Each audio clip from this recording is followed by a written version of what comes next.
Illum is-26 ta' Lulju reġa' ltaqa' l-Bord tal-Appell sabiex jevalwa l-applikazzjoni tal-estensjoni tal-Freeport ġewwa Birsebbuġa.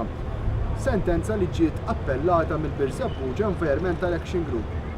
L-estensjoni tal-Freeport f'Birsebbuġa qajjemat ta' mistoqsijiet l-aktar ma' residenti ta' Birsebbuġa li ser jintlaqtu ħażin b'dan l-istess żvilupp.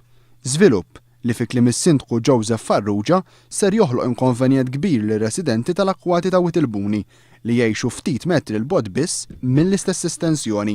Li ma joħodx il-permess biex ma jkomplix il-Freeport dieħel lejn naħa ta' residenti tagħna tal-lokalu lejn naħa ta' St. Patrick, Bordi Lunġija mal-adba tal-familji li hemm hemmhekk. Dak il-familji kienu ħafna qabel il-Freeport.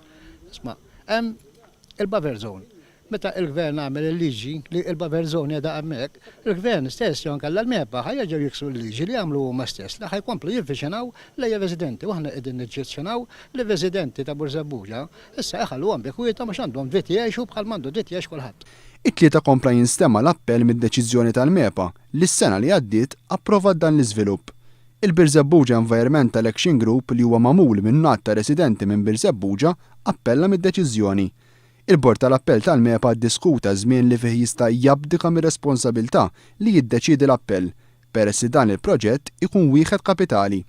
F'każijiet ta' proġetti kapitali, il-Bord tal-MEPA għandu 15-il ġurnata biex jinforma lill-Ministru konċernat mill-MEPA, f'dan il-każ il-Prim Ministru, sabiex jiddeċiedi hu jekk l-appell jiġi deċiż mill-istess bord jew mill-Kabinett. F'dan il-każ il-Bord tal-Appell flok informa lill-Prim Ministru fi żmien 15-il ġurnata infurmah sena wara dan l-appell. Il-Perit Carmel Cacopardo fisem il-Birsebbuġa Environmental Action Group qal li dan ma jistax isir. Bidna l-attenzjoni tal-Bord illum il-Bord ma kellux il-poteri li għamel dan għax dan seta' jsir biss sa 15-il ġurnata minn meta l-appell ġie ppreżentat.